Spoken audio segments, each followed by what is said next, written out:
సంతోషించితిని. హల్లెలూయా.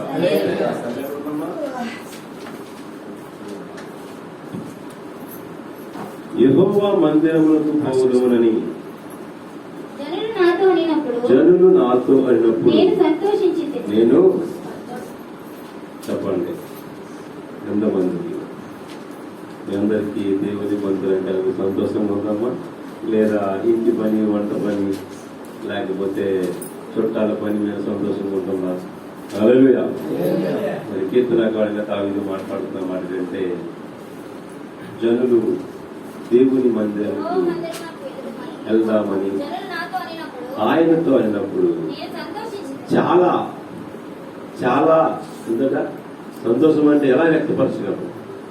ఆనందాన్ని. ఎందుకంటే ప్రపంచంలో చాలా మంది చాలా దిక్కులకి వెళ్ళని సంతోషపడుతూ ఉంటారు.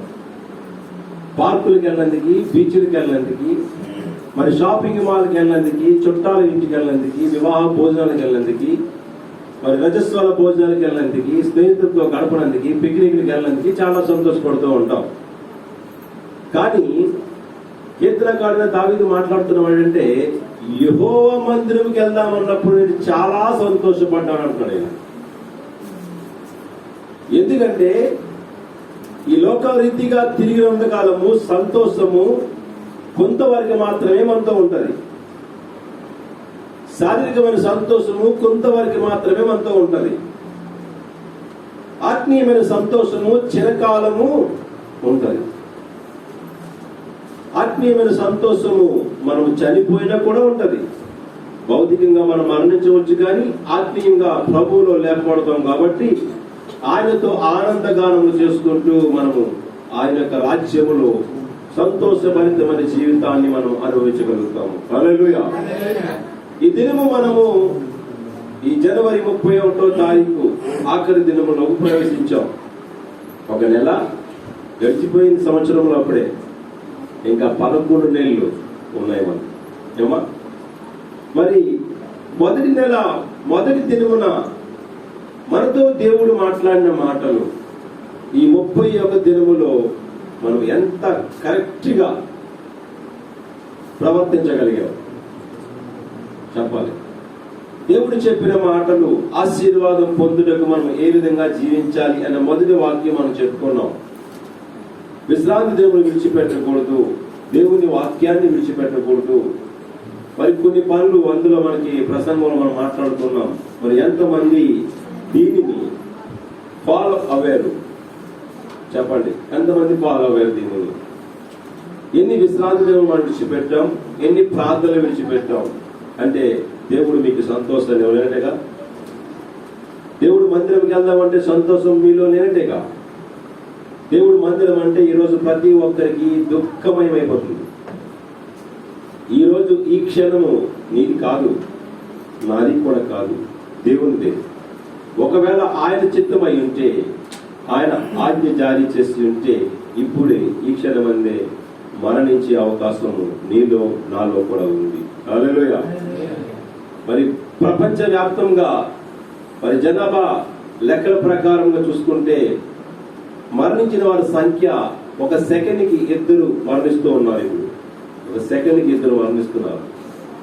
కానీ అటువంటి పరిస్థితిలో మనము లేకుండా, అటువంటి పరిస్థితులకు మనము గురి కాకుండా సజీవుడైన యేసయ్య సన్నిధిలో, సజీవుడైన దేవుని మందిరములో ఆరాధించుటకు, మాట్లాడుటకు, ఒకరినొకరు చూచుకోవటకు, మన బంధువులతో స్నేహితులతో మనము ప్రవర్తించుటకు, మాట్లాడుటకు, అలాగే మన ఉద్యోగములు వ్యాపారములు చేసుకున్నటకు మనము సజీవుగా ఉన్నామంటే అది దేవుని కృప మాత్రమే.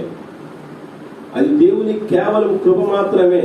నువ్వు అనుకుంటావు నేను తిన్నాను కాబట్టి బ్రతికి ఉన్నాను, నేను కష్టపడుతున్నాను కాబట్టి సంపాదించుకుంటున్నాను అనుకున్నాను. కానీ ఇవన్నీ కూడా దేవుని కృప లేకపోతే నీ దరికే రావు, అవి మన దరికే రావు. మేకా గ్రంథంలో ఒక అధ్యాయంలో రాజబడింది, లాస్ట్ చివరి అధ్యాయంలో తర్వాత చదువుకున్న గురించి. ఎందుకు మనం ఈరోజు చెప్పుకోవలసిన సందర్భమైన వాక్యము అంశం ఏంటంటే, దేవుడు దినదినము మనల్ని పవిత్రులు చేయాలని ఆశపడుతున్నాడు. ప్రతిరోజు కూడా మనం వేసుకునే బట్ట మీద కొద్దిగా మురికి ఉంటుంది, అవి ఉతుక్కుంటాం. ఇంకా కొద్దిగా మురికి ఉంటుంది, దాన్ని ఉతికి బ్రష్తో పాముతూ ఉంటాం. ఆ బట్ట శుభ్రంగా వస్తేనే మనము సంతోషంగా ఉంటాం. ఆ బట్ట శుభ్రంగా రాకపోతే మనం సంతోషంగా ఉండగలమా? చెప్పండి. వేసుకోవడానికి ఇష్టపడగలమా? నా దగ్గర వైట్ షర్ట్లో చాలా ఉన్నాయి, వైట్ ప్యాంట్లు కూడా. ఇప్పుడు అవి జనవరి 1 భోజనం చేసినప్పుడు ఆ యొక్క కర్రీ మీద పడిన తర్వాత పచ్చ మరకలు ఉండిపోయి ఆ బట్ట వేసుకోవడం నేను ఇష్టపడతానా? ఎందుకని? ఆ మరక ఎదుటి వారికి అసహ్యంగా కనిపిస్తుంది కాబట్టి.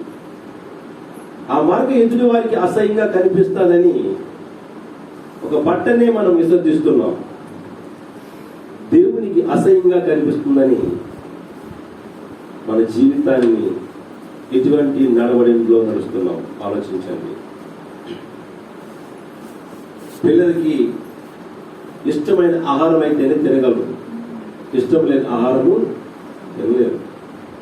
అయిష్టముగా తిన్న ఆహారము వారి శరీరంలో కూడా ఇమడదు, బలిని పెట్టినా వాంతి అయిపోతుంది. ఈరోజు దేవుడు ఇష్టమైన భోజనాన్ని మనం పట్టదలుచుకున్నాడు.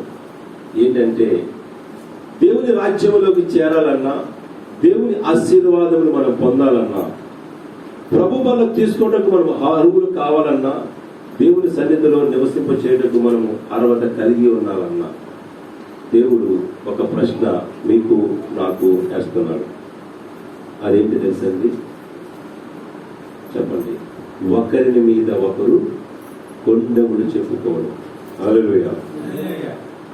చాలా సంఘాల్లో, చాలా కుటుంబంలో, చాలా స్నేహితుల మధ్య, చాలా మంది ఇరుగు పొరుగు వారి మధ్య ఈ సందర్భం జరుగుతూ ఉంటుంది. పాస్టర్ గారు కొద్ది లేకుండా కూర్చుని చాలా సందర్భంలో ఇవి జరుగుతూ ఉంటాయి. ఎందుకు ఈ విధమైన మాటలు మనం మాట్లాడుతుంటామంటే వారి బలహీనత బట్టి కాదంటారా? చెప్పండి. వారు బలహీనతను బట్టి. ఉదాహరణగా ముందుగా నేను తీసుకుంటాను, నన్ను నేను సరి చేసుకుని నా ఇంటిని సరి చేయాలి. తిమోతి పత్రిక 1 తిమోతి పత్రిక 3వ అధ్యాయం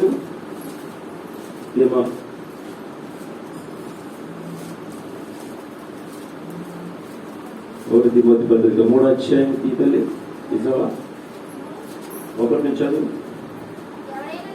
ఎవడైనను అధ్యక్ష పదవిని ఆశించిన ఎడల అట్టివాడు దొడ్డ పనిని ఆపేక్షించువాడై ఉన్నాడు. హల్లెలూయా.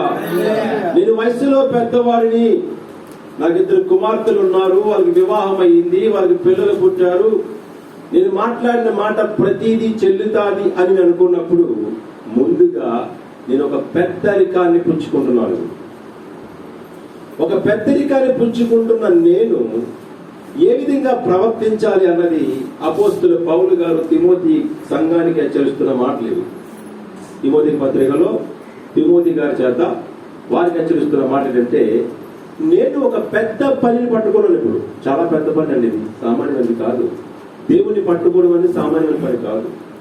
దేవుని సేవ చేయడం అనేది సామాన్యమైన పని కాదు. ఇది ప్రతి విషయంలో కూడా మీరు చాలా జాగ్రత్త వహించాలి. మీరు బైబిల్ పట్టుకున్నా, రక్షణ పొందినా, దేవుళ్ళు నడుస్తున్నా మీరు చాలా భారమైన పని పట్టుకున్నారు మీరు. ఎందుకంటే ఈ లోకంలో చాలా కష్టాలు అనుభవించాం, బాధలు అనుభవించాం, శోధనలు అనుభవించాం. ఎవరు మనకి తరిగి రాని సమయంలో యేసయ్య మనల్ని ఆదరించాడు కాబట్టి ఆయన ప్రేమను పొందుకొని మనం ఆయన మార్గాన్ని నడుస్తున్నాం కాబట్టి ఈ రోజు సజీవంగా బ్రతికి బట్ట కట్టి 3 పూటలు తినగలుగుతున్నాం. అటువంటి మనము దేవునికి విరోధులుగా జీవిస్తే బాగుంటుందా, దేవునికి ఇష్టలుగా జీవిస్తే బాగుంటుందా? చెప్పండి. ఒక బట్ట మీద ఉన్న మరకని చూసి మనము వస్త్రాన్ని ధరించలేని మనము మన శరీరంలో మన ఆత్మీయమైన బలహీనత మీద దేవుడు ఇష్టపడతాడంటారా? ఇష్టపడతారా? చెప్పండి. ఒక భర్త తాగితే భార్య ఇష్టపడుతుందా? ఒక బిడ్డ చెడిపోతే తల్లి ఇష్టపడుతుందా? చెప్పండి, ఒక సేవకుడు పాడైపోతే దేవుడు ఇష్టపడతాడా? ఒక సువార్థికురాలు ఇష్టానుసారంగా మాట్లాడితే దేవుడు ఇష్టపడతాడా? నాకు నోరు ఉంది కదా అని చెప్పి మన ఇష్టానుసారంగా ప్రవర్తిస్తే ఒక విశ్వాసం పట్ల దేవుడు ఇష్టపడతాడా? ఇష్టపడడు. వీరిని ఎప్పుడు కూడా దేవుడు ఇష్టపడడు. కేవలము క్రైస్తవ జీవితం జీవిస్తున్నాము, దేవుని నామకార్థంగా మనం కొలుస్తున్నామని అనుకుంటాం తప్ప, మన ఉద్దేశంలో కొలుస్తున్నాం అనుకుంటాం, కానీ అది నామకార్థమైన జీవితంగానే ఉంటుంది. మనకి తెలియట్లేదు. ఈ అంతర్యమయంతో పరిశుద్ధ గ్రంథంలో 66 మంది భక్తులతో రాయించబడిన గ్రంథంలో అద్భుతమైన మాటలు ఉన్నాయి. ప్రతి మాటకి ఎన్నో అర్థాలు ఉన్నాయి. ఒక మాట చూసుకుంటే ఈ రోజంతా ప్రసంగం చేసుకోవచ్చు. మనం ఒక మాటని రోజంతా చాలా మనకి ప్రసంగం చేయలేదు, కానీ అర్థం చేసుకునే మనస్తత్వం మనకు కలిగి ఉండాలి. దేవుడిలో ఉన్నటువంటి ప్రతి మాట కూడా వ్యర్థమైనది కాదు, చాలా అవసరమైనది. బంగారు పల్లెములో ముత్యము వంటిది. అది నీ బంగారు పల్లెంలో ఒక ముత్యములాగా దాచుకున్నావంటే నీ హృదయాన్ని వెలిగిస్తుంది, నీ దేహాన్ని వెలిగిస్తుంది, నీ కుటుంబాన్ని వెలిగిస్తుంది, చివరికి ఈ లోకాన్ని వెలిగించే మాదిరిగా నేను తీసుకెళ్తుంది. హల్లెలూయా. ఆ మృదువైన మాటను నేను తీసుకున్నాను కాబట్టి, ఆ ముత్యపు వంటి మాటను నా హృదయంలో దాచుకున్నాను కాబట్టి, ఈవేళ దేవుడు నన్ను పరిమళ వాసనగా తయారు చేస్తున్నాడు. హల్లెలూయా. ఈ విధమైన జీవితం మీకు కూడా కావాలి.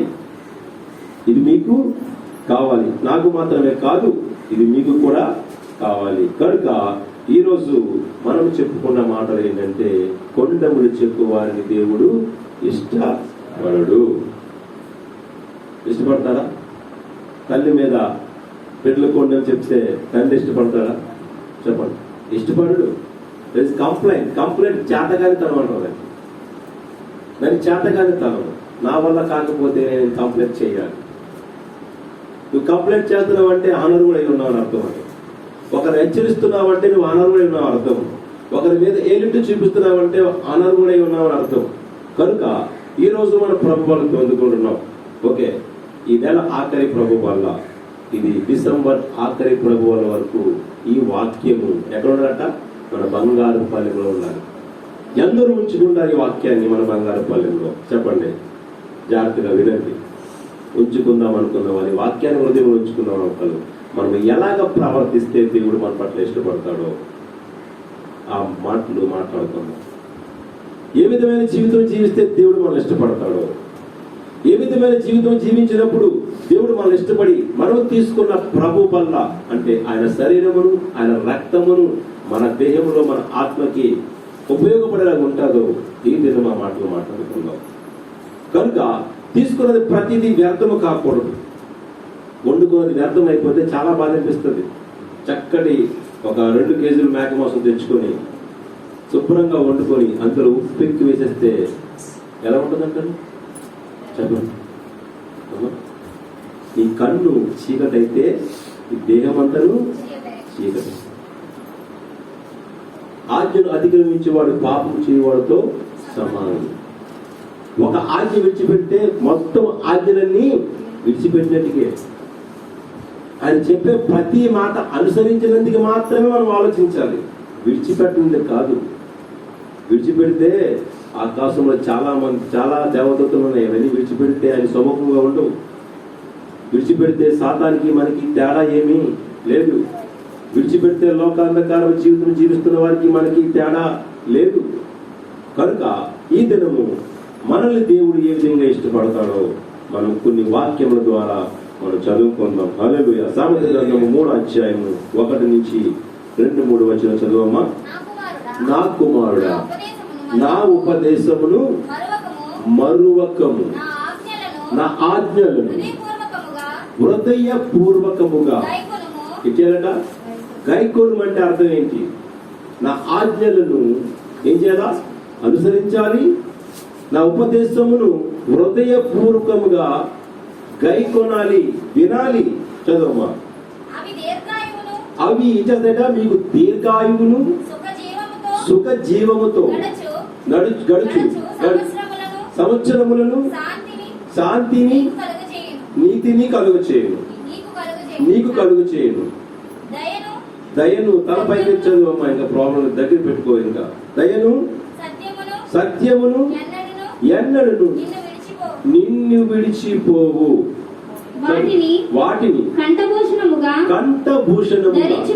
ధరించుకొనుము. వాక్యాన్ని ఎక్కడ ధరించుకోవాలట? ఏమా షాపింగ్ మాల్కి వెళ్తాం, లేదంటే ఫ్యాన్సీ స్టోర్కి వెళ్తాం.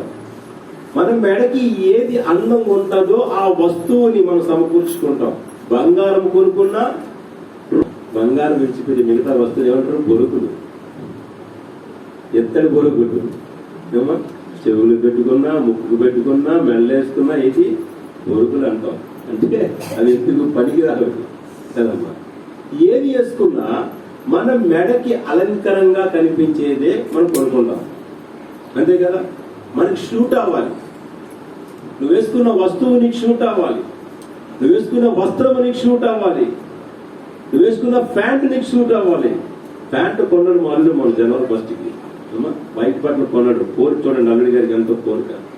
ప్యాంట్ చాలా బాగుంది, వైట్ లో చాలా ప్యూర్ వైట్ వచ్చింది. పాపం చాలా డబ్బులు ఖర్చు పెట్టి కొన్నాడు, కానీ సైజు డిఫరెన్స్ వచ్చింది. 36కి 38 తీసుకున్నాడు. అంటే నాతో పాటు పిల్లలు కూడా దూరిపోతారు. దానికోసం బెల్ట్ పెట్టుకున్నాను నేను, గట్టిగా టైట్ చేసి. అదేం చేస్తుంది? జారిపోతుంది. బెల్ట్ లూజ్ అయితే జారిపోతుంది. ఇప్పుడు వాక్యము నీ కంఠ భూషణం వల్లే నీకు సూట్ అవ్వాలి. సూట్ అయ్యేలాగా ఎవరి చేతుల్లో ఉంది? నీ చేతుల్లో ఉంది. దాన్ని నువ్వు కరెక్ట్ గా అనుసరించాలి. అనుసరించగలిగినప్పుడే నీ కంఠ భూషణం వల్లే ఉంటావు. చదువు మీకు వాక్యం. నీ హృదయమును ఎక్కడ? హృదయం అనే పలక మీద ఎంతమంది రాసుకుంటున్నారు? ఎంతమంది? వాక్యాన్ని ఇక్కడే రాసుకుంటాం, తెలుసు తెలీదు. అక్కడికి వెళ్ళిన తర్వాత 2, 3 బయట ఉంటాయి, కాపలా కాస్తున్నాయి. సహోదరి పాపం కష్టపడి కొత్త చెప్పులు కొనుక్కుంది. ఒక సహోదరి కొత్త చెప్పులు కొనుక్కుంది. ఎవరితో మా పాస్టర్ గారు కొత్త చెప్పులు కొన్నాను. ఆమె కూడా చెప్పులు వేసుకుని మందిరానికి వచ్చింది. ఆ రోజు అనుకోకుండా బొబ్బుల నుంచి వచ్చిన వారు ఏం చేశారంటే చెప్పులు, ఈమె చెప్పులు తీసుకెళ్లిపోయారు. తెలియలేదు, ఆడవాళ్ళు జన సమూహంలో క్రిస్మస్ సందర్భంలో తీసుకెళ్లిపోతే కొత్తగా చెప్పులు కనపడుతున్నాయి. ఎవరికి? పాస్టర్ గారు. పాస్టర్ గారు చెప్పులు వేసుకెళ్ళిపోయింది. పోనీ వేసుకెళ్ళిపోయింది, బాగానే ఉంది. కానీ వెళ్ళిపోయి ముందు కొన్ని మాటలు మాట్లాడింది తెలుసా? ఆ దిక్కుమాల నా చెప్పులే కావాల్సి వచ్చిందా అంటే. వెరీ గుడ్, చాలా బాగా మంచి పదం అది. ఆ అమ్మకి నా చెప్పులే కనిపించాయా, నేను డబ్బులు ఇటు కొనుక్కున్నాను అంది. అది బాగా ఉంది. అనుకున్న వ్యక్తి ఈ చెప్పు తీసుకెళ్ళకూడదు కదా, ఈ చెప్పు తీసుకెళ్ళి ఎక్కడుంది? మందిరం లోపనే హృదయం అనే పలక మీద రాసుకుంటాం. మందిరం దాటితే ఏమమ్మా ఎక్కడ రాస్తుంది తెలుసా? ఆ గోడ మీద రాయబడిన వాక్యంలా ఉండిపోతుంది. హృదయం అనే పలక మీద రాస్తే అది చెరగదు, ఎట్టి పరిస్థితులు కూడా అది చెరగదు. గోడ మీద రాస్తే చెరిగిపోతే దినములు, కానీ హృదయం వాడిని రాస్తే అవి చెరిగిపోవు. జీవితాంతకాలం నీతో కాపుదలు ఉంటాయి. చదువు ఇంకా వాక్యాన్ని. అప్పుడు దేవుని దృష్టి యందు మానవుల దృష్టి యందు నీవు దయనుంది మంచి వాడవని అనిపించుకుందు. నీ స్వబుద్ధిని ఆధారము చేసుకోనక మన స్వబుద్ధిని ఆధారం చేసుకొని ఈ రోజుల్లో మనం ఏం చేస్తాం తెలుసండి? హెచ్చరిస్తూ ఉంటాం. ప్రతి ఒక్కరిని కూడా ఏలెత్తి చూపిస్తూ ఉంటాం. ప్రతి కుటుంబానికి వారి ఎంకతలు ఏలో వీక్నెస్ ఉంటే ఆ వీక్నెస్ పట్టుకొని మాట్లాడుతూ ఉంటాం. వీక్నెస్ పట్టుకొని మాట్లాడితే దేవాలయంలో పట్టబడిన స్త్రీని యేసుప్రభువు అక్కడే శిక్షించవచ్చు. వీక్నెస్ నుంచి విడుదల కలిగి చేసి రక్షణ మార్గం చూపించాడు ఆయన. హల్లెలూయా. రాళ్ళు వేసే ప్రయత్నంలో మనం ఉంటాము, రాళ్ళు తీసే ప్రయత్నంలో ఆయన ఉంటాడు. ఏది బాగుందంటారు చెప్పండి? పాత నిబంధన గ్రంథంలో విశ్రాంతి దినం ఆచరించలేని వారిని నిర్మాకాండం ఉంటుంది. 14-16 జీవనం ఎక్కడ ఉంటుంది ఏమా? ఎగట ఒక చెట్టు కట్టి రాళ్లతో కొట్టి చంపేయాలి. ఆచారం మోషే ధర్మశాస్త్ర గ్రంథంలో రాయబడిన మాటలు. దేవుడు వాగ్దానం చేత రాయబడిన మాటలు, దేవుడు స్వరం విని రాయబడిన మాటలు. కొత్త నిబంధన గ్రంథంలోకి వస్తులకి దాని దేవుడు మార్చాడు. విశ్రాంతి దినమును ఆచరించకపోతే ఇది చంపేయాలి. కానీ యేసుప్రభు మనల్ని చంపేస్తే ఆచరిస్తామంటారా? భయం ఉంటుంది, భక్తి ఉండదు. దాని ప్రేమగా దేవుడు అనేక ఉదాహరణ సందర్భంలో చెప్పాడు. మీ ఇంటిలో ఏదైనా గాడిద గోతిలో పడిపోతే ఏం చేస్తారు? ఇది విశ్రాంతి దాన్ని మీరు విడిచిపెడతారా? కట్టు కడతారా? కట్టరా? కట్టు కడితేనే తిరిగి లేచి నడవగలుగుతుంది. కనుక ఆయన్ని బోధకి ఈయన బోధకి చాలా వేరియేషన్ ఉంది. మోషే రాసిన గ్రంథంలో ఆది కాండం నుంచి అక్కడ చూసుకుంటే ఆది కాండం నుంచి ఆ గ్రంథాలు రాయబడి ఉన్నాయి. అక్కడ కఠినమైన తీర్పు ఉంది మనకి. యేసు ప్రభు జన్మించిన తర్వాత కఠినమైన ప్రవర్తన ఉంది. ఆలోచించండి. ఎవరినైనా చూస్తే పాపం, అంతే కదా? యేసు ప్రభు బాగుతున్నారు. మోహపు చూపే నేరం, విచారం కన్నా ఘోరం. మోహపు చూపే నేరం, వ్యభిచారము కన్నా ఘోరం. వింటే బైబిల్ వాక్యం, ఇక లేనే లేదుర పాపం. ఆలోచించండి. బైబిల్ వాక్యం నువ్వు కరెక్ట్ గా పరిశుద్ధ గ్రంథం వాక్యం వింటే, నీ కంఠభూషముల కింద వాటిని అలంకరించుకుంటే, నీ హృదయం అనే పలక మీద రాయబడి ఉంటే, నీ జీవితంలో ఎన్నడూ పాపము చేయవు. నీలో ఎప్పుడు కోపము రాదు. ఎదుటి వారి మీద ఎప్పుడు విమర్శనైన మాటలు మాట్లాడవు.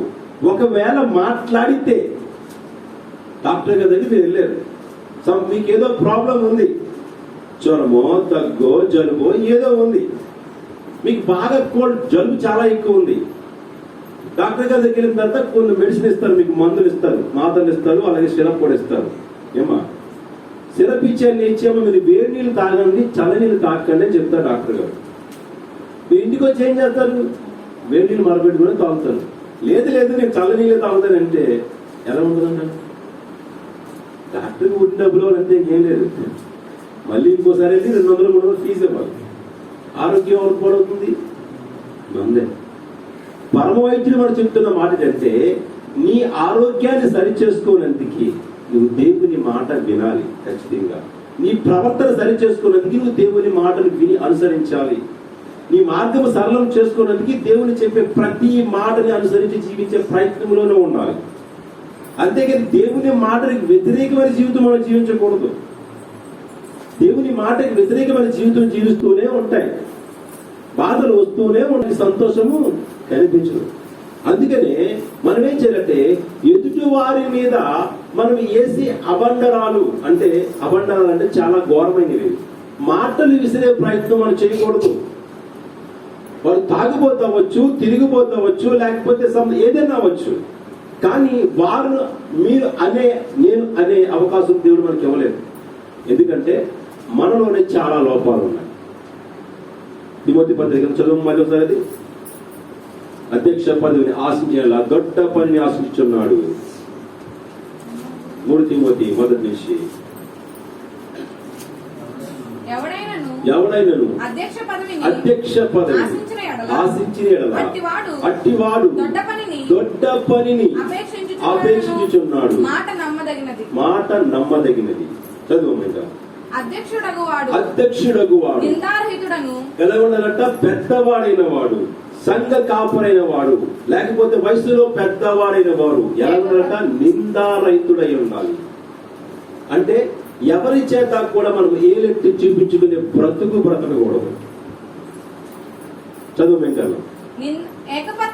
ఏకపత్ని పురుషుడై ఉండాలి. అలాగే ఒకే భార్య కలిగి ఉండాలి. అబ్రాహాంకి 2 భార్యలు కదండి, లేదా? చెప్పండి. అబ్రాహాంకి 2 భార్యలు? తర్వాత ఇంకోటి, మొదట ఎవరు? షారా గారు, తర్వాత అగర గారు, 3ది కీర్తన గారు. సరే, అబ్రాహాముకి 2 భార్యల సంగతి యెహోవా దేవుడు తెలుసా తెలీదా? తెలుసు. కానీ అబ్రహాము ఆశీర్వాదాలు కోల్పోతానని చెప్పేసి అబ్రహాముతో యెహోవా దేవుడు మాట్లాడుతున్నాడు. అబ్రహామా, ఆగరుని తీసుకెళ్లి అరణ్యంలో విడిచిపెట్టామని చెప్పాడు. ఏమన్నట్ట? అరణ్యంలో విడిచిపెట్టు, ఈ రోజు నీ పాపాన్ని విడిచిపెట్టు. హల్లెలూయా. ఈ రోజు నీ నోటితో మాట్లాడిన మాటలు విడిచిపెట్టు. ప్రభు బలంలో తీసుకున్న సిద్ధంగా ఉన్నాం. అపవిత్రమైన మాటలు మనం మాట్లాడే అర్హత మనకు లేదు. దేవుడు మనకు అది ఇవ్వలేదు. మంచి మాటలు మాట్లాడే అవకాశం మనకి ఇచ్చాడు. ఆశీర్వాదం వచ్చిన మాట్లాడే అవకాశం మనకి ఇచ్చాడు. నీకు చేతనైన మంచి చేయి. నువ్వు కురుగిపోయి, కుసించిపోయి, నలిగిపోయి, చివరికి నువ్వు చచ్చిపోయినా పర్వాలేదు, మంచి చేయడానికి ప్రయత్నం చేయి. యేసయ్య అదే చేశావు. యేసయ్య అదే చేశావు. అది చేశాడు కాబట్టి లోకానికి దేవుడయ్యాడు.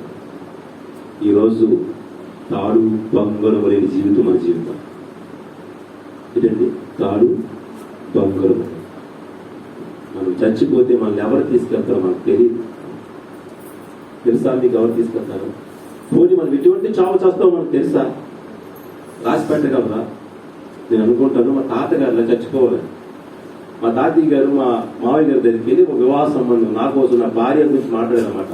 అరే నాన్న, కొడుక వీరభద్రరావు, నానాజీని నీకు తెలుసు కదా, మనకి మీ చెల్లి కొడుకు పెద్దోడు కనుక లేలమ్మ మా అమ్మ పేరు, నన్ను కొడుకు ఇచ్చి వివాహం చేయరా, మంచోడు కొరడ చెప్పాడు. మాకేమీ లేవు, నిజంగా తాడు బొంగలు మా దగ్గర లేదు, వాళ్ళు ఇష్టపడలేదు. కానీ చెప్పిన వ్యక్తి చాలా మహాకరుడండి, సామాన్య వ్యక్తి కాదు, పెద్ద పేరు అభిమానం, ఒక ప్రెసిడెంట్గా చేసిన ఆయన గ్రామం ఆయన 4-5 ఊర్లకి సమాధానం కర్త. ఎవరైనా జరిగి తీర్పుకెళ్ళాలి. అటువంటి వాడు తండ్రి కొడుకు బతిమాలుకుంటున్నాడు, ఈ కూతుర్ని నాకేమని. నాకు గుణగానే మనం ఏం చూసా నాకు తెలియదు. నేను చిన్నప్పటి నుంచి రెస్పెక్ట్గా మాట్లాడుకుని తాతయ్య గారండి అనుకోండి, మా నాన్నగారు కూడా నాన్నగారండి అనుకోండి. తర్వాత లేటెస్ట్గా మా తమ్ముడు పుట్టిన తర్వాత ఇంగ్లీష్ మీడియం చేస్తే డాడీ అని మొదలెట్టాను అనమాట. అందరూ కనబడేది డాడీ మమ్మీ, ఓ దెయ్యమా అని కూడా మొదలెట్టాను. ఏమా అంత అద్భుతమైన మాటలు చిన్నప్పటి నుంచి సంస్కారంతో నేను నేర్చుకున్నాను. కానీ అవి నాకు ఎప్పుడు ఉపయోగపడ్డాయంటే పెద్దవాడు ఎందుకు ఉపయోగపడాను. అతని హృదయంలో నా మాటలు ఏంటి హృదయంలో చొరబడినా తెలియదు. కానీ నా దగ్గర ఇంటికి వచ్చి కుర్చీలో కూర్చొని చిన్నమాయికి ఇది మంచిగా తీసుకురా అని చెప్పి ఆ మడత కుర్చీలో కూర్చొని చనిపోయాను. ఒక్క మాట లేదు. ఆ ముందు మాట తెప్పిస్తా, నీ కుమార్తెను నాన్నకి ఇచ్చింది భావించాను. మా మామగారు పట్టుదలుతున్నాం, ఎలాగైనా ఇతనికి ఇవ్వాలి. మా నాన్న ఎందుకు చెప్పాడో, ఏ మంచి కోసం చెప్పాడో, ఏంటి ఆలోచించి చెప్పాడో నా కూతురు భవిష్యత్తు. మారు మాట లేకుండా వెంటనే ఆయన చనిపోయిన 3 నెలల వివాహం జరిగింది. మా చిన్న వయసులో 18 మా పెళ్లి జరిగింది. మీకు 24-25 వచ్చినా సరే మీకు పెళ్లి మీద మైండ్ రావట్లేదు. మాకు పిల్లలు పుట్టేసారు 21. ఈరోజు 2 మనవాళ్ళు 2 మనవరాలతో ఆడుకుంటున్నాం. నష్టపోతున్నాం కానీ సంతోషం అనిపిస్తున్నాం దేవుడిని. హల్లెలూయా. ఏమో చూడండి, ఆలోచించండి. దేవుడు అద్భుతమైన అవకాశం ప్రతి ఒక్కరికి ఇస్తున్నాడు. నోరు మంచిదైతే ఊరు మంచిపోతుంది. మన నోరు చెడ్డదైతే ఊరంతా చెడ్డదే అనిపిస్తుంది. నోరు ఒక సహోదరి ఏడ ప్రాంతం బస్సుకి కొత్తగా వస్తున్నట్టు ఏడ ఊర్లో ప్రవేశించిందట. వచ్చి రాగానే కొట్టు దగ్గర అన్నట, అయ్యా ఊర్లో అందరూ మంచి వాళ్ళని అడిగిందట. అమ్మ ఫస్ట్ నీ నోరు మంచిదే అని అడిగిన స్టాఫ్. చూడండి, మంచి ఎక్కడి నుంచి వస్తుంది? నోటి నుంచే వస్తుంది, మన ప్రవర్తన నుంచి వస్తుంది. ఆలోచించుకొని మాట్లాడతాం. మరొక ప్రభుబాలలో మీకున్న అలవాట్లేటో తీసి పారేయండి. పరమ వైద్యులు డాక్టర్ మాట్లాడుతున్న వాడికి తెలుసా, మన నోటితో చేసే పాపాలు చాలా ఉన్నాయి. చాలా మందిని నిందిస్తూ ఉంటాం, ఏలెట్టి చూపిస్తుంటాం. వాడు బ్రతుకలగట, వాడు తాగుపోతాడట, వాడు తిరిగిపోతాడట, వాడు వ్యభిచారట, వాడు ఇలాగట అలాగట అన్నప్పుడే నువ్వు దూషించబడుతున్నావు దేవుడితో. దేవుడు నువ్వు ఇష్టంగా లేవు. దేవుడు అంతటా వాడే పాపిని క్షమించి మంచి మార్గాన్ని నడిపించు. నీకు చేతనైతే మంచి మార్గాన్ని నడిపించు. అప్పుడే నువ్వు ప్రభు బలం తీసుకున్న దానికి అర్హుడు అవుతావు. ప్రభు బలం తీసుకున్న ఆయన శరీరం, ఆయన రక్తము నీలో ఇమిడి ఉంటుంది. అంతేకాని ఏదో ద్రాక్షరసం తీసుకున్నాము, ఏదో రొట్టె మొక్కలు గోధుమ తీసుకున్నామని తీసుకున్నాను అనుకో, మీరు దేవుని యొక్క రక్తమును శరీరమును అపవిత్రత చేసిన వాళ్ళు అవుతారు. హల్లెలూయా. కనుక లేవికాండము 19:16 ఒకసారి చదువుకుందాం. లేవికాండము 19:16.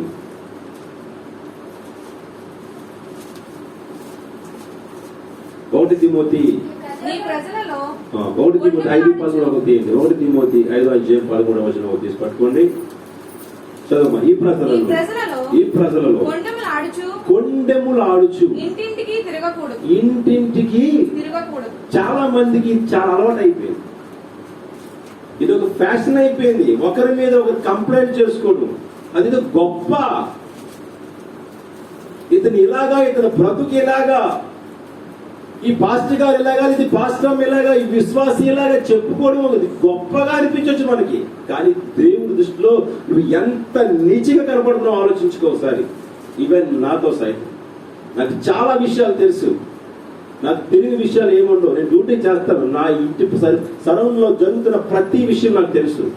కానీ ఒక్కరి గురించి ఒక మాట నేను మాట్లాడను. సంఘ సభ్యుల గురించి తెలుసు, ఒక్కరి గురించి ఒక మాట మాట్లాడను. ఎందుకు తెలుసా? వాక్యము ద్వారా మీరు సరి చేసుకుంటే మీ జీవితాలు బాగుపడతాయి. నేను ఎంత సరి చేద్దామని ప్రయత్నం చేసినా సరి చేయలేదు మిమ్మల్ని. సరి చేయవాడు ఒక్కడే, దేవుడు ఒక్కడే మిమ్మల్ని సరి చేయాలి. నేను సరి చేసే చాలా ప్రయత్నం చేస్తూ ఉంటాను.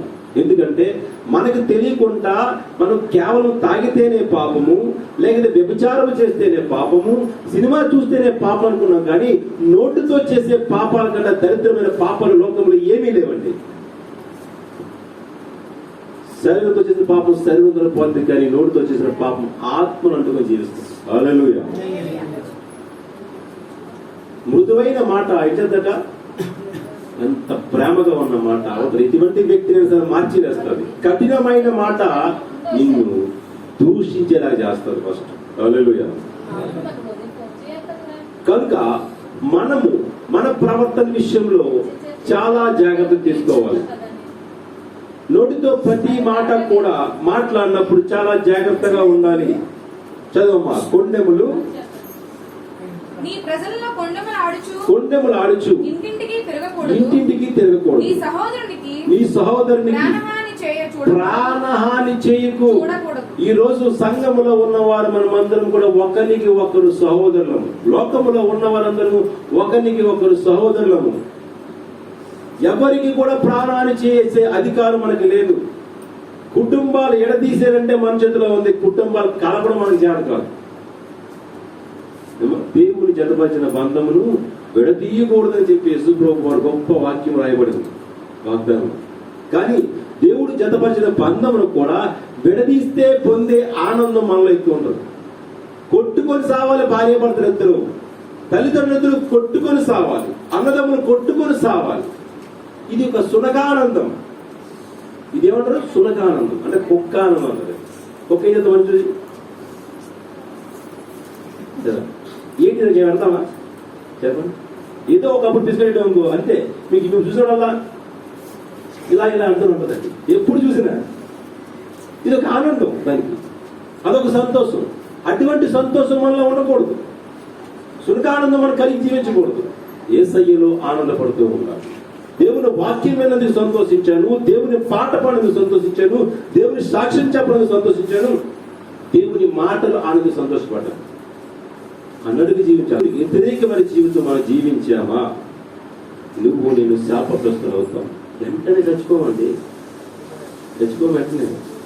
తక్కువ సమయం వచ్చిన తర్వాత ఒక దినమున నీ నోటితో నువ్వు చేసిన ప్రతి పాపాన్ని ఒప్పించేలాగా చేసి, నేను కష్టపడి కన్నీళ్లు కార్చేలాగా చేసి, దుఃఖపడి పశ్చాత్తాపడలాగా చేసి, నీ నోటితోనే ప్రభువులను క్షమించు అన్న రోజుని నీకు విడుదల దేవుడు దయచేస్తాడు. హల్లెలూయా. ఒక వ్యక్తితో అన్నాడట దేవుడు, అరే నాన్న ఈ పని చేయొద్దు, నువ్వు ఆ ప్రాంతం యేసయ్య చెప్పితే లేదా యెహోవా దేవుడు చెప్తే నేనెందుకు వినాలి?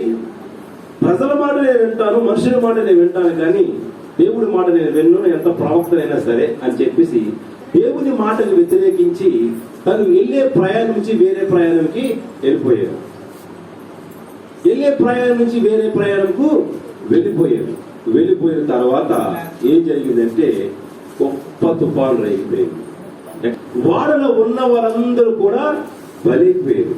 చూడండి, ఒక్క ఇంటిలో కుటుంబంలో ఒక్క వ్యక్తి గురించే ఇల్లందరికీ చెడ్డ పేరు.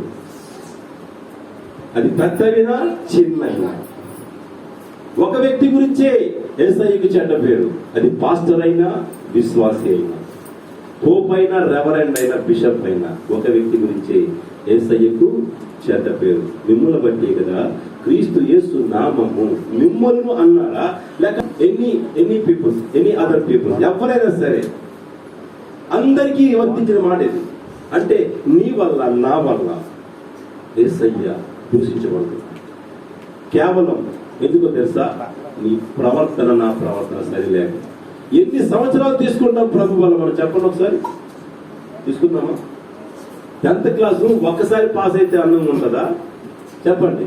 20 సార్లు పాస్ అయితే అందంగా ఉంటుందా? అంతేనా? ఇంకోసారి పాస్ అయిన మన వయసు 4 సంవత్సరాలు వచ్చేస్తుంది. అమ్మ పెళ్లి అయిపోయి పిల్లలు కలిసి పెద్ద అయిపోయారు, పెళ్లికి వచ్చేస్తారు. ఒకడు ఎగ్జామ్ రానికి వచ్చి నాతో మెట్రిక్ క్లాస్ ఎక్కడికి తెలుసండి కైలేసుకో.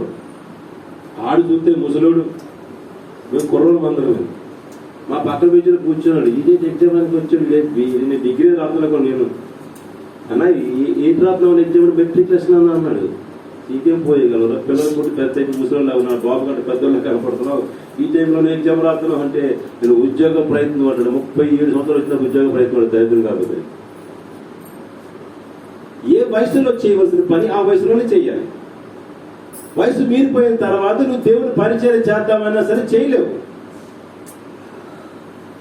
నీ దగ్గర అన్ని ఉన్నప్పుడు నువ్వు దేవుని పని చెయ్యవు, ఖచ్చితంగా చెయ్యవు. నేను చేయలేదు, అన్ని లేనప్పుడు దేవుని పని చేస్తున్నాను. చేసేవాళ్ళు మీరేం చేయాలా చెప్పండి? సపోర్ట్గా ఉండాలి. మీకు చేతనైతే సాయం చేయండి, లేకపోతే మానేది. మాట మాత్రం సాయం కావాలి కదా. 10వ తారీఖున ఒక కార్యక్రమం పెట్టుకున్నాం మన చర్చలు. 100 మందికి బ్రెడ్లు ఏమో. ఎందుకంటే మన కృపారావు గారి దగ్గరికి వెళ్ళాను. వెళ్ళిన తర్వాత ఆయన చూశాను, ఆయన పరిస్థితి చూశాను, నాతో కలిసి పనిచేశారు. ఆయన నెలకి ఆయన కూడా 20,000 తెచ్చుకునే, జీతం తెచ్చుకునే పాపం. ఇప్పుడు ఆలోచించండి, మీకంటే అందరికంటే బతుకు బాగా బతికిన వ్యక్తి అయినా ఆయన గురించి మీకు తెలియదు, నాకు తెలుసు. ఎవరి మీద ఆశపడే వ్యక్తి కాదు. Even travelling charge, bus charge డబ్బులు ఇస్తాను సరే ఆశపడ్డాయి. రాను, నా దగ్గర ఉంటేనే వస్తాను తప్ప నేను రాను అంటాడు.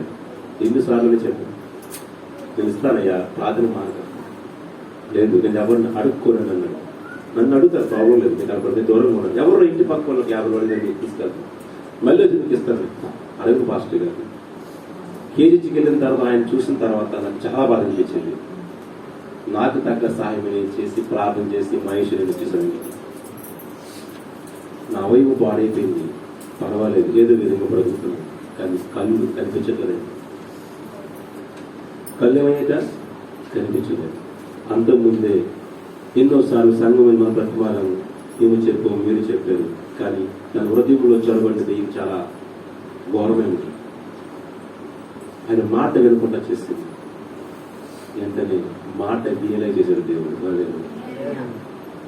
ఆయన ఇప్పుడు మళ్ళీ తిరిగి తనంతట తాను మందిరానికి రావడానికి సిద్ధపడ్డాడు. నువ్వు నేను చేసిన ప్రతి పని కూడా నీ చేతనే అది చేస్తాడు దేవుడు. యోనా వ్యతిరేకంగా వెళ్ళాడు దేవుని విషయంలో. ఏం చేశాడట చెప్పండి? పాతాళ గర్భాన్ని పంపించాడు. శుభ్రమైన నేనేమో మహాపట్నానికి వెళ్ళరా, నువ్వు ప్రవక్తవి, నువ్వు నా కుమారుడివి, నేను ఏర్పాటు చేసుకున్నాను నిన్ను అని పంపిస్తే, అదే నీ మాట ఏంటే నన్ను చంపేస్తారు. అది వాళ్ళ మాట ఏంటన్నాడు. ఏం చేశాడు దేవుడు చెప్పండి? తన శిశువు వాడికి ఎక్కువ పారిపోయాడు. నేను రాను, నేనేమో మహాపట్నానికి bye bye bye bye bye అన్నాడు. దర్శించుకు వెళ్ళాడా? వెళ్ళలేదు. సముద్ర అగాధి గర్భంలో ఉన్నాడు. ఎక్కడన్నా మరి సముద్ర గర్భం అంటే మళ్ళీ చేపకడు కూడా దరిద్రం. మరి ఆ నాచులో, ఆ చీకటిలో, ఆ కుల్లి కంపులో బ్రతికి ఏమన్నాడట? అయ్యా నేను పాతాల రోజు మొరపెడుతున్నాను తండ్రి అన్నాడట. వెంటనే అన్నాడట, మీనా పైకి తీసుకొచ్చి అన్నాడు దేవుడు. కాబట్టి యోనాకి మీనా అంటే తెలుసా మీకు? చెప్పండి. చేప. యోనా అన్నాడు. యోనా ప్లస్ మీనా, ఎంత రిలేషన్షిప్ చూడండి. మీనా యోనా, ఎంత బాగుంది చూడండి. యోనా సముద్రంలో ఉన్నాడు, మీనా సముద్రంలో ఉంది. కానీ యోనాని కడుపులో దాచుకుంది. ఎందుకు తెలుసా? మీనాకి దేవుడి మీద భయభక్తులు ఉన్నాయి, కానీ యోనాకి లేవు, నీకు నాకు లేవు. హల్లెలూయా. చేప తిని చంపేస్తుంది, మనిషి పడిపోతే కూడా తిని చంపేస్తుంది. కానీ యోనాని ఎందుకు చంపలేదు? ఆలోచించామా? ఏ రోజున మనం ఆలోచించామా? చేప కడుపులో పడ్డాడని బతుకుంటాడా? బతుకుండు, సస్తాడు, పిండి అయిపోయి ఉంటాడు. మామూలు చేప కాదు, పెద్ద తిమింగం అది. ఆ చేప గర్భంలో ఉంటే సేఫ్టీగా తన పెట్టను దాచుకుందట. ఇవో ఆజ్ఞ కోసం ఎదురు చూస్తున్నాడు. మళ్ళీ నన్ను ఎప్పుడు బయటకు కట్టమని చెప్తాడా అని. నా దేవా యెహోవా, నీవు నా ప్రాణమును పాపానికి కోపములో పైకి రప్పించి ఉన్నావు. నా ప్రాణము నాలో మోర్చిల్లగా. ఎవరిని? ముందు యెహోవా మాట ఏం చేశాడు? ఇప్పుడు ఏమన్నాడు చెప్పండి అమ్మా. కష్టాలు వచ్చిన దాని పడడం కాదు, బాధలు. కష్టాలు రాకుండా దేవుని వాక్యం విని వాక్యానుసారం జీవితం జీవించాలి. నాకు ఈ సమస్య వచ్చిందండి, ఈ బాధ వచ్చిందండి, ఈ వేదన వచ్చిందండి, ఇంత నష్టపోయానని చెప్పే కంట దేవుని వాక్యాన్ని అనుసరిస్తే ఈ నష్టం నుంచి తప్పించుకునే సమర్థత దేవుడికి ఇస్తాడు. నువ్వు తగినంత మాత్రమే శోధన అనిపిస్తావు, అంతకు మించి శోధన నువ్వు అనుభవించవు. హెచ్చరికలు దేవుని ప్రతిదీ కూడా. ఈ బ్రతుకు మార్చడానికి, నా బ్రతుకు మార్చడానికి దేవుడు అనేక ప్రయోగాలు చేసి చేసి చేసి అలసిపోయి అనేక ప్రవక్తల లోకంలో తెచ్చి వారి చేత మాట్లాడించిన వినకపోతే నిష్ఠానుసారమైన జీవితం జీవిస్తూ ఉంటే చివరికి ఆయనే మానవ స్వరూపై రిక్తుడిగా భూమి మీద జన్మించాడు. సామాన్యమైన వ్యక్తులకు కూడా కాదు, నీకు నాకు గోస హాస్పిటల్ ఉన్నాయి. ఆయన పశువుల పాక అందరూ అవాయిడ్ చేసిన వాళ్ళే. నువ్వు నాకొద్దు, నువ్వు చెడిపోయిన దానివి, నీకు స్థలం లేదు, డోర్లు మూయబడ్డాయి. అందరూ ఏలెత్తి చూపించిన వారు కన్య మరియమ్మను యేసు ప్రభువును కూడా ఈరోజు ఏలెత్తి చూపించిన వారు చేయలెత్తి ప్రార్థిస్తున్నారు. హల్లెలూయా. అందుకే జ్ఞాపకం చేసుకోండి, ఏలెత్తి ఎవరిని చూపించగలరు? ఏలెత్తి చూపిస్తే మనం చాలా గొప్పవారం కాదు. మన దగ్గర అందం ఉండొచ్చు, డబ్బు ఉండొచ్చు, ధనం ఉండొచ్చు, బలం ఉండొచ్చు, ఎన్నో ఉండొచ్చు, కానీ ఏలెత్తి చూపించారు అది మనకి లేదు. ముగ్గురు మంచి భక్తులు ఉన్నారు. కంప్లైంట్స్ ఎలా ఉండదు. రాజుగారి దగ్గర పనిచేస్తున్న వారు కంప్లైంట్ చేస్తూ ఉంటారు ఎక్కువ. ఎందుకంటే ఆడ గొప్ప కోసం. ఒక వాండ దగ్గర పనిచేస్తున్న వారు ఎదురు 10 మనుషుల నుంచి గొప్ప చెప్తుంటారు, ఏదేదో లేనిపోయి చెప్తూ ఉంటారు గొప్ప కోసం. వీరు మెప్పు కోసం గొప్ప కోసం చెప్పుకుంటారు, కానీ వీరు తీసుకున్న గోతుల్లో వీరే ఒకరోజు పడిపోరు. పాప శత్రుకు మేషకు అభివృద్ధి భక్తుల గురించి ఒక దానియేలు గ్రంథము చదువు, వాక్యం చదువుకుందాం. దానియేలు గ్రంథం 3వ అధ్యాయం 4 నుంచి వాక్యం చేస్తుంది. దానియేలు గ్రంథం 3వ అధ్యాయం 1 తిమోతి తీసారమ్మా 5:13 చదువు. 1 తిమోతి పత్రిక 5వ అధ్యాయం 13వ వచనం. మరియు వారి ఇంటింట తిరుగులాడుచు, బాగా చదువు, బద్ధకురాండ్రులుగా చదువు. మాత్రమే కాక ఆడరాని మాటలాడుచు, ఆడరాని మాటలాడుచు వదరపోతులను పరుల జోలికి పోవువారగినట్లు నేర్చుకుందునట. ఆడరాని మాటలు మనకు అవసరం అంటారని. నా బ్రతికే బాగోలేదు తండ్రి, నా జీవితమే బాగోలేదు, నేనే ఇలా కష్టపడి పనిచేస్తున్నాను, నేనే ఎక్కడో ఏదో తలదాచుకొని బ్రతుకుతున్నాను, ఎవరి గురించో నాకెందుకు నాయనా, నీతో నా బంధం ఉంటే చాలు అన్న జీవితం మనలో ఉందా? ఎందుకు? ఎవరి గురించో మనకి ఎందుకు చెప్పండి? అవసరమా ఎవరి గురించో మనకి? ఏలెత్తి చూపించినందులో మాత్రం నువ్వు స్వర్గంలోకి చేరిపోతావా, లేకపోతే ఏలెత్తి చూపించబడిన వాడు నరకంలోకి వెళ్ళిపోతాడా? రెండూ లేవు. కానీ నీ ప్రవర్తన దేవుని విషయంలో అసహ్యంగా కనిపిస్తుంది. దేవుడు నిన్ను చూసి ఇష్టపడడు. ఇంటింటికి తిరిగిలాడి కొండములు చెప్పినంత మాత్రాన్ని దేవుడిని ఇష్టపడడు. ఎంతకి ఇష్టపడ్డాడంటే, దేవుడు చేతనైనంత మట్టి వారికి నిన్ను వారి నీ పొరుగు వారిని ప్రేమించమని చెప్పాడు, కానీ ద్వేషించమని చెప్పలేదు. నీ శత్రువు ఎదుట పడినా సరే వాడి కొరకు నిలబడి ప్రార్థన చేయమన్నాడు. అంతేగాని శత్రువు ఎదురుపడ్డా కానీ పళ్ళు పటపట కొరికేసి ఈ దిక్కుమా ఎప్పుడు వేస్తానో చూస్తావా అని వెళ్ళిపోయావు అనుకో, నేను క్రైస్తవుడివే, అది మర్చిపోయి మాట్లాడుతున్నాను. ఈరోజు ప్రభుత్వం ఉంది మనకి. ఎదవకి ఎన్నిసార్లు చెప్పానో చూసిపోతున్నాడు కానీ డబ్బులు నాకు ఇవ్వలేదండి శ్రీకాంత్ కుమార్కి. అది సిగ్గే అసలు. అది మనిషేనా అసలు? అమ్మ బాబు పుట్టాడు అడిగి ఏమన్నా మాకు ఎంత సమర్పణ మీలో ఎవ్వలేదు. సమర్పణ దగ్గర ఉంది. కానీ ఆ ఒక్కటి ఆమె ఆశీర్వాదంతో వచ్చేస్తాం. ఈరోజు నీకు నాకు కూడా సేమ్ టు సేమ్. నీలో ఉన్న కోపం, నీలో ఉన్న వివేకం, నీలో ఉన్న ఆలోచనలు చచ్చిపోవాలి. ప్రవర్తన అంతటిలో నీవు అధికారి కమ్ము. నేను కాదు అధికారి. ఎవరంటే అధికారి? దావీదు 14 సంవత్సరాల వయసులో మాట తెలుసా? గొలియాతు 9 అడుగులున్నారు ఉన్నాడు. దావీదు చిన్న కుర్రాడు, ఈ పాపలా ఉన్నాడు. చూడండి, ఆ దావీదు దగ్గర నేర్చుకోవాల్సిన గుణపాఠం. రాజు ఎవరు? రాజు కంట గొప్పడా దావీదు? కాదు. రాజే గొప్పవాడు. సైన్య సమూహం ఉంది, శస్త్రాలు ఉన్నాయి, ఎంతమంది అయినా సరే వెళ్ళి చంపేయగల సమర్థత ఆయనకు ఉంది. కానీ గట గట గట గట గట గట వదిలేస్తున్నాడు అన్నాడు. జ్వరబడిపోయాడు శత్రువు. ఏం చెయ్యాలి? బానిసలైపోతే మనం అందరం. భయం పుట్టిస్తుంది అందరం. దావీదు మహారాజు.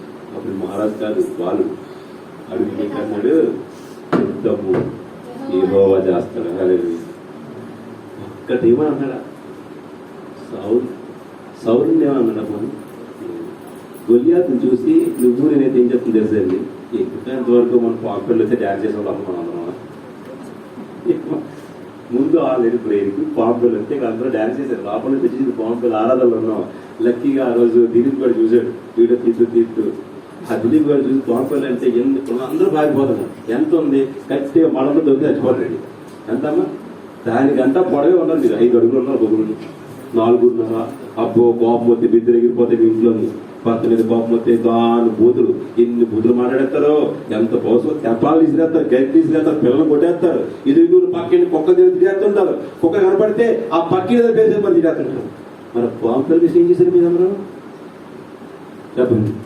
చెమట పట్టేసి అందరికీ పాము చూసి ఎంతే ఉంది, ఇంచుమించు 8 రోజులు ఉంటుందంటే ఇక్కడ అందరికి వచ్చేసారు.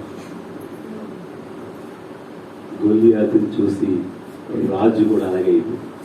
కానీ దేవుడు హృదయంలో పెట్టుకున్నవాడు దావీదు నా హృదయానుసారుడు. ఏమన్నా తెలుసా? యుద్ధము ఏం చేయనయ్యా, యెహోవా చేస్తాడు. మనకి సిగ్గు, లజ్జ, సీమి, నెత్తురు ఏమన్నా మనలో ఉంటే ఈ ప్రభు బల తర్వాత మీ నోటి ప్రవర్తన సమస్తం మార్చుకోండి. మీ నోటి ప్రవర్తన మార్చుకుంటే మీరు ఆస్వాదించబడతారు. యుద్ధము మీకోసం దేవుడు చేస్తాడు. మీరు చేయవలసిన ఇంట్లో పడుకొని ప్రార్థన చేయండి. ప్రతి మందిరం, ప్రతి ఆదివారం చర్చకు వచ్చి దేవుడిని అడగండి, గోజాడండి, ఉపవాస ప్రార్థన చేయండి. తోడుంది కదా నష్టాసంగా పారించుకుంటే యుద్ధము యెహోవా చేయడు, సాతాను చేస్తాడు మీతో. తర్వాత ఎందుకు తెలుసా? ఇది ఆయనకి ఇష్టపడింది కాదు. స్తుతించవలసిన నాలుక, స్తుతించవలసిన నోరు, పరిశుద్ధమైన మాటలు మాట్లాడవలసిన నోరు అపవిత్రమైన మాటలు మాట్లాడితే అన్నం తింటాం. అమ్మా, అన్నంలోంచే రోత వస్తుందా? రోతలోంచి అన్నం వస్తుందా? మాట్లాడు. బిర్యానీ తింటాం. బిర్యానీలోంచి వస్తుందా రోత? రోతలోంచి బిర్యానీ వస్తుందా? మరి రోత ఎందుకు తినలేము? ఈ నోరు పవిత్రమైన మాటలు మాట్లాడిన దేవుడు ఇచ్చాడు. కానీ అపవిత్రమైన మాటలు మాట్లాడి ఆమె మీద కొండలు చెప్పి అరవది మనకి ఎవరైతే దేవుడు. ఇది నీ స్వనిర్ణయం. అంటే నీకు నువ్వుగా సృష్టించుకుంటున్నది కాబట్టి నీకు దూరంగా ఆశీర్వాదం వేసి ఉంది. సాతాన్ని పక్క పొంచి ఉన్నాడు, దేవుడు ఇక్కడ ఉన్నాడు, ఆశీర్వాదం నీ ముందు. ఇప్పుడు నువ్వు సాతాన్ని ఉచ్చులో పడుతున్నావు, కానీ ఆశీర్వాదం అందుకునే విషయంలో నువ్వు నెగ్నెసీ చేస్తున్నావు, అంటే అశ్రద్ధగా జీవిస్తున్నావు. నాకు సాతానుతో పని ఉంది నాయన, నీతోనే నాకు పని ఉంది. ఈ లోకము నన్ను ఎన్ని చేసినా సరే ఒక దినం నన్ను విడిచిపెడుతుంది, నువ్వైతే నన్ను విడిచిపెట్టవు, నువ్వు పరలోక రాజ్యం కూడా తీసుకెళ్తావు అనుకున్నావు. ఏంటి తెలుసా? దేవుని మాటకి లోబడి. యోహాను సువార్త 8:47 మాట్లాడుతున్నారు. మీరు దేవుని బిడ్డలైతే, దేవుని సంబంధులైతే దేవుని మాట వింటారు. మీరు దేవుని సంబంధులు కారు కనుకే మీకు ఇష్టం వచ్చినట్టుగా మాట్లాడే ప్రవర్తిస్తున్నారు కదంటారా కాదా? ఇంటి దగ్గర అమ్మ సీరియల్ చూడలేదా? ఇంటి దగ్గర సినిమా చూడలేదా? చెప్పండి. రోడ్డు మీద గొడవ ఆడలేదా? ఎవరి మీద కంప్లైంట్ చేయట్లేదా? ఎవరు సంబంధాలే మీరు? అన్ని కాలంలో చెప్పిన కుమారులు అంటున్నాడు. మీరేమో నీ కుమారులు కానీ లోకం కుమారులు అంటున్నాం. మనం ఏసై కుమారులు కాదు, మేము సాతాను కుమారులవి. ఎందుకంటే మన శాస్త్రాలన్నీ అదే అదే ఒక్కటి దేవునికి సంబంధించే విషయం శాస్త్రం మన దగ్గర ఉన్నాయా? ఒక్కటి ఆలోచించుకుందాం. ఈ రోజు ప్రభు వాళ్ళు తీసుకునే ముందు ఒక 5 నిమిషాలు ఆలోచించుకోండి. ఒక్కటి మన జీవితంలో యేసయ్యకు సంబంధించిన ఒక నిబంధన ప్రకారం మనం జీవిస్తున్నామా? దేవుని మందిరానికి వస్తున్నాం, ఎందుకు వస్తున్నామో ఎందుకు వెళ్ళిపోతాం మనకు తెలియదు. ఈ రోజు లోకంలో ఉన్నవారు దేవుని విశ్వసించకపోవడానికి కారణం ఏంటి తెలుసా? మనమే. మన కుటుంబాన్ని కట్టుకోలేకపోతున్నాం, మన పిల్లలు కట్టుకోలేకపోతున్నాం, మన భర్తను సమాధాన పరచలేకపోతున్నాం, మన భార్యను సమాధాన పరచలేకపోతున్నాం, మన పిల్లలు సరిగ్గా నడించలేకపోతున్నాం. అదంటారా? చదువు 1 తిమోతి పత్రిక 3వ అధ్యాయం అది మూసేకండి. ఒకరిని పట్టుకుని ఒకరిని ఇంకోటి పట్టుకోండి. కాదంటారా? దొడ్డ పనిని ఆపేక్షించిన వాడు పెద్దవాడైన వాడు వాడు ఎలా ఉన్నాడు తెలుసా అండి? చదువమ్మా. ఆపేక్షించున్నాడు, మాట నమ్మదగినది, అధ్యక్షుడైన వాడు నిందారహితుడై ఉండాలి. ఏకపత్ని పురుషుడు. అబ్రాహాముకి 2 భార్యలుంటే దేవుడు ఇష్టపడలేదు, విడిచిపెట్టు, నేను చూసుకుంటాను. ఆఖరి సంగతి నీకెందుకు? ఆఖరి ఏమైపోతావు? నీకెందుకు యాతన? నా పని. సృష్టిలో నువ్వు ఎలాగ ఉన్నావో ఆఖరు అలాగే వచ్చింది. ఆఖరి జీవితం నాకు తెలుసు, నీకంటే ఎక్కువ. ఆఖరికి నేను ఏమి నిర్మిస్తానో, ఏమి ఏర్పాటు చేస్తానో నాకు తెలుసు. విడిచిపెట్టు, వదిలిపెట్టు అన్నాడు. ఇష్టపడతాడు అబ్రాహాము. నేనైతే వదను. 2 భార్యలు ముచ్చటంగా హ్యాపీగా ఎక్కడ తిరిగితే అక్కడికి వెళ్ళొచ్చు, అక్కడ తిరిగితే ఎక్కడ తిరగచ్చు. ఏమా కదా? ఈ విధంగా జీవించవచ్చు. కానీ అబ్రాహాము దేవుడు మాట వ్యతిరేకంగా జీవించలేదు. అయ్యా, నీ మాటే నా పేదవాక్యం, నీ మాటే నా ముత్యాల మూట. నీకు వ్యతిరేకంగా జీవిస్తే బొమ్మలమ్ముకునే బ్రతుకుని తీసుకొచ్చి కోటేశ్వరులు చేశావయ్యా. బొమ్మలమ్ముకునే బ్రతుకునది. ఏమా నేను నీ మాట వ్యతిరేకించి విడిచిపెట్టేశాడు. రోధించింది, ఆఖరు ఏడ్చింది. ఎంత ఏడ్చింది తెలుసా? ఎంత ఏడ్స్తే చెప్పండి. భార్య ఏడ్చింది, ఏడ్చి కన్నీరు వచ్చింది. చూచుచున్న దేవుడవయ్యా, నన్ను చూసినావు. చూచుచున్న దేవుడవయ్యా,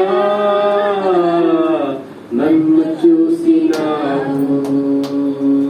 నీ పేరు ఏమిటో ఎరగనయ్యా, నా పేరుతో నన్ను పిలిచావయ్యా. నీ పేరు ఏమిటో ఎరగనయ్యా, నా పేరుతో నన్ను పిలిచావయ్యా. దేవుడు ఆదరుతో మాట్లాడుతున్నారు పాట. అబ్రాహాము శారాయి మాటలే విన్నాను, అబ్రాహాము భార్యనైపోయాను. శారాయి మాటలే విన్నాను, అబ్రాహాము భార్యనైపోయాను. నీ సంతతిని దీవింతులని ఈ అరణ్య ఒంటరినై దిక్కులేక తిరుగుతున్న ఆగరును, అనాది ఆగరును.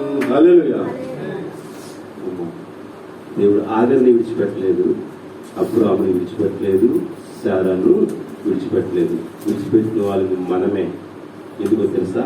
మన పాపిష్టి ఆలోచనలు, మన పాపిష్టి పనులు, మన ఇష్టానుసారమైన జీవితం. నీకు నచ్చడిగే బ్రతకాలనుకున్నావు కాబట్టి, నీకు నచ్చడిగే బ్రతుకుతున్నావు కాబట్టి యేసయ్యకు నచ్చినట్టు బ్రతకలేకపోతున్నావు. యేసయ్యకు నచ్చినట్టు బ్రతకడానికి ప్రయత్నించే శద్రకు, మేషకు, అబేద్నెగో మీద ఒక వ్యక్తి కంప్లైంట్ చేస్తున్నాడు. రాజా, ఆ 3 చూసావా? ఏమైంది? నీ మాటను ధిక్కరించి నువ్వు సాష్టాంగ పడమన్న ఆ ప్రతిమకు సాష్టాంగ పడకుండా వ్యతిరేకంగా ప్రవర్తిస్తున్నారు రాజా. అని కంప్లైంట్ చేస్తారు వీళ్ళు. ఎవరికి? రాజుకి. రాజుకంతా బలవంతుడు దేవుడు. దేవుడికి మనం భయపడాలి కానీ రాజుకి భయపడడం అవసరం లేదు. రాజు వచ్చాడు, రేయ్ రాజు మాటలు ధిక్కరించి జీవిస్తున్నావా? అయితే ఈ ముగ్గురిని తీసుకెళ్లి మండుచున్న వేడిమి అగ్నిగుండంలో పారేయండి అన్నాడు. ముగ్గురిని తీసుకెళ్లి మండుచున్న వేడిమి అగ్నిగుండంలో పారేశారు. శరీరం మీద నూనె పోగు కూడా కాలకుండా, నూనె పోగు కూడా కాలకుండా. సాయంకాల సమయంలో డ్యూటీకి వస్తున్నప్పుడు అప్పుడే గ్యాస్ కటింగ్ చేస్తున్న ప్లేట్ మొక్క నా చేతి మీద పడిపోయింది. చేతి మీద పడిపోయింది. వెంటనే అలా పరుగుడు పోవాలన్నమాట. అంత వేడి అలా కట్టించేసి అలా పడిపోయింది అంతే. నేను వెనకాల ఉన్నాను, నా ముందు కూడా ఉన్నాడు. కానీ అది కొట్టినప్పుడు ఇలా రివర్స్ వచ్చి నా మీద పడింది. చెయ్యి ఇలా ఉంది, ఇక్కడ సేమ్ ఇలాగే ఫోల్డింగ్ ఉంది, ట్యాంక్ ఇది. ఈ ఫోల్డింగ్ మీద పడి కింద పడిపోయింది. ఫోల్డింగ్ ఉంటే రాత్రి నేను హాస్పిటల్లో ఉండేవాడిని. అంత వేడి దాని మంట ఇంచుమించు ఆ పట్టు మీద మంట ఇంచు కాలు కూడా ఉంటుంది, ఇలా చిన్న కాలేజ్ ఉంటుంది. 2-3 గంటలు నేను మంటతో ఉన్నాను. కానీ శరీరం కాచుకోలేదు. ఈ చిన్న మంటకి అలాగైపోతే వేడి మండుతున్న అగ్నిగుండంలో పడ్డ శద్రకు, మేషకు, అభిజ్ఞలు తల నూలితో కూడా కాయబట్టి కనీసం వాసన రాలేదట. ఎందుకని చెప్పండి? దేవునిలో సత్యమైన బ్రతికిరాలి. లోకానికి భయపడకుండా, ఎవరి మీద కంప్లైంట్ చేయకుండా దేవుడు ఎలాగ జీవించమన్నాడో అలాగే జీవించగలిగాడు. అందుకే అప్పుడు 4వ వాడు అక్కడికి వెళ్ళి నిల్చున్నాడు. బబులోను దేశమందున ఆ భక్తులు మొక్కనందున, బబులోను దేశమందున ఆ భక్తులు ముగ్గురు బ్రహ్మకు మొక్కనందున, పట్టి బంధించి రాజు అగ్నిలో పడవేసి, పట్టి బంధించి రాజు అగ్నిలో పడవేసి, నగవాడు ఉండలేదా ఓ భక్తుడా, నగవాడు ఉండలేదా, నగవాడు ఉండలేదా ఓ భక్తుడా, నగవాడు ఉండలేదా. భయము చెందకు భక్తుడా, ఈ మాయాలోక ఛాయలు చూచినప్పుడు. భయము చెందకు నీవు, దిగులు చెందకు నీవు, భయము చెందకు నీవు, దిగులు చెందకు నీవు. జీవాన్నిచ్చిన యెహోవా ఉన్నాడు ఓ భక్తుడా, జీవాన్నిచ్చిన యెహోవా ఉన్నాడు. హల్లెలూయా. భయపడ్డారా? చెప్పండి. నీ కంప్లైంట్ అనేవి చెయ్యదు. కంప్లైంట్ చేయబడ్డవాడు అక్కడ ఏమైనా తెలుసండి, హీనంగా అయిపో రాజు దగ్గర. రాజు సైతం శద్రకు, మేషకు, అబేద్నెగోను ప్రణామం చేసి, నీ దేవుడు చాలా గొప్పవాడు, నీ దేవుడు చాలా గొప్పవాడు. ఎవరు చెప్పండి? కంప్లైంట్ ఇదయ్యారు, తిరిగి వారు అయిపోయారు. దయచేసి ఆలోచించండి. లేఖనం మాట్లాడుతుంది, నువ్వు దొడ్డవాడవై ఉన్నావు, నీ కుటుంబంలో పెద్దవాడవై ఉన్నావు, నీ సంఘంలో ఒక పెద్దవాడవై ఉన్నావు, నువ్వు వయసు మీద ఉన్నావు. నువ్వు ఎలాగ ప్రవర్తించాలంటే నిందారహితుడిగా. చదువు వాక్యాన్ని. మితానుభావుడవు, ఒకరినొకరితో కలుపుకునే స్నేహబంధం కలిగి ఉండాలి. ఒకరితో ఒకరు కలుపుకునే స్నేహబంధం ఉందా? వచ్చిన తర్వాత మనం ఎవరికైనా వందనాలు చెప్పుకున్నామా? మరి ప్రైజ్ లాట్ రెండో ఒకటే చెప్పుకున్నాము. చెప్పుకుంటే మనం అందరూ అరిగిపోదు, మన గర్వం పడిపోదా, మన ఆస్తికి అరిగిపోదా? చెప్పండి. స్నేహబంధం మీలో లేదు, మనలో లేదు. ఒకరినొకరు కలుపుకోకపోతే ఒకరైపోతే నీ కష్టం వచ్చినప్పుడు నీతో కలిసి ఎవడు ఉంటాడు? చెప్పండి, ఉంటాడా? నాకు చాలా మంది స్నేహితులు ఉన్నారు. స్నేహితుల్లాగా ఉంచుతాను అంతే. కష్టమైతే అందరూ బయట వస్తారు, ఎవరు రాకుండా ఉండరు. వాళ్ళు విడిచిపెట్టలేదు. అలాగే ఇప్పుడు నా స్నేహం అంతా యేసయ్యతోని, సంఘముతోని ముడిపడి. అందుకే మీరు ఎప్పుడు ఏ పరిస్థితిలోనే నేను హాజరవుతాను, కానీ నా పరిస్థితిలో మీరు హాజరవ్వరండి. హాజరవుతారా? హాజరవరు. హాజరవుతారా? హాజరవరు. ఎందుకంటే మీకు కలిగితేనే బాధ. ఆయన కలిగితే మాకేం చెప్పి దెబ్బతలు బాధపడతాడు కానీ దెబ్బ తగలను బాధపడతాడా? బాధపడ్డు. నిప్పందుకు ఒకలాగే ఉంటుంది, వేరే వేరే ఉండదు. కానీ ఒకరిని బాధను ఒక అర్థం చేసుకునే మనస్తత్వం లేని క్రైస్తవ జీవితంలో మనం ఉన్నాం. ఇప్పుడు మనం క్రైస్తవుని పిలవబడ్డం కూడా అనర్హులమే, జీరో. ఒక్క విషయంలో నేను క్రైస్తవుడిని రుజువు చేసుకొని నేను చూస్తాను, చాలా చేస్తాను. దేవుడు మిమ్మల్ని అడుగుతున్న ప్రశ్న, ఈ నెల ఆఖరి, ఈ నెలలో మీరు ఎన్నిసార్లు మందిరానికి వచ్చారు? ఎన్ని ఉపవాస ప్రార్థనలో, ఎన్ని శుక్రవారం ప్రార్థనలో, ఈ వారం మందిరానికి వెళ్ళిపోయి ప్రార్థన చేసుకుంటాను అనుకున్నాను. చెప్పండి. మన పనులు మానేసుకున్నామా? ఏదైనా మానేశారా? తిండి మానేశారా? ఎక్కడికి వెళ్ళడం మానేశారా? బంధువుల దగ్గర వెళ్ళడం మానేశారా? మానేలేదు. కానీ మానేసిన ఒకటి తెలుసా? దేవుని మందిరం. ఇది చాలా శ్రేష్టమైనది. భూలోకంలో ఎవ్వరూ మీకు ఇవ్వలేనిది దేవుని మందిరం. ఈ మందిరం యొక్క ఆశీర్వాదం మీరే పోగొట్టుకుంటాం. మన చేతులతో మనమే పోగొట్టుకుంటాం. నేను నెలకి 3 ఆర్డర్ ప్రేయర్లు ఉంటాను. ఒకటి పాస్టర్స్ది, 2 మనతో. ఈరోజు ప్రతి ఒక్కరికి వాక్యం చెప్పండి, మాట్లాడండి, సాక్ష్యం చెప్పండి, పాటలు పాడండి. ఎందుకు చెప్తున్నా తెలుసా? దౌర్భాగ్య జీవితం జీవించిన నేను ఈరోజు ఆ జీవితంలో మీరు అందులోకి వెళ్ళకూడదు. మీ ఆశీర్వాదాలు పోగొట్టుకోకూడదు. మీకు తెలియవు. ఇప్పుడు బాగానే ఉంటది, చాలా బాగుంటుంది. ఇప్పుడు కొద్దిగా ముందుకు వెళ్ళిన తర్వాత అప్పుడు తెలుస్తుంది ఏంటో. అప్పుడు బాధపడే కంటే ఇప్పుడు సరి అవ్వడం నేను కాలేదు. ఇప్పుడు సరి చేసుకుని మన జీవితం లేదు. ఎస్ఐ రేపుతున్న బోధ అదే. నువ్వు రేపు పొద్దున్న ఎక్కడికి వెళ్తావో నీకు తెలియదు, కానీ ఎక్కడికి తీసుకెళ్ళాలో నాకు తెలుసు. నీకు తెలియదు ఎక్కడికి వెళ్తావో, కానీ నేను ఎక్కడికి తీసుకెళ్లాలో ఆయనకు తెలుసు. నీ తలంపులు నా తలంపుల వంటివి కాదు, మీ త్రోవలు నా త్రోవలు వంటివి కాదు. నా తలంపులు ఆకాశము కంటే ఎత్తైనవి. మీ మీద నా మీద ఆయనకున్న గొప్ప ఆలోచన తెలుసా? చాలా ఆలోచించు, చాలా థాట్స్ ఉన్నాయి మన మీద. ఆయనకి మనల్ని ఎక్కడికి తీసుకెళ్ళాలని ఆలోచన తెలుసా? ఆయన చూడండి, నువ్వు విమానం ఎక్కి వెళ్ళాలంటే ఒక 1000 రూపాయలు లేదా 2000 టికెట్ కొనుక్కోవాలొచ్చు. కానీ పరలోక రాజ్యం వెళ్ళాలంటే నెవర్. నా అమ్మ, బాబు, అక్క, చెల్లి, తమ్ముడు, భార్య, బిడ్డలు ఎవ్వరు కూడా తీసుకెళ్లరు. మనల్ని తీసుకెళ్లే ఒకే ఒక సమర్థుడు, యేసయ్య. ఆ సమర్థుడు మాటకి నువ్వు బందీ కాకుండా, ఆ సమర్థుడు మాట మీద నువ్వు విలువ లేకుండా, ఆ సమర్థుడిని విసర్జించి నువ్వు జీవిస్తే రేపు పొద్దున్న పడే పాటలు అక్కడ కాదు, ముందు ఇక్కడే ఉంటాయి. అవి చెప్పితే కోపాలు వస్తాయి, బాధలు వస్తాయి. చెప్పితే బాధలు వస్తాయి. కనుక తెలుసుకొని మనం జీవించాలి. మన కళ్ళ ముందు చాలా మందిని చూస్తున్నాం.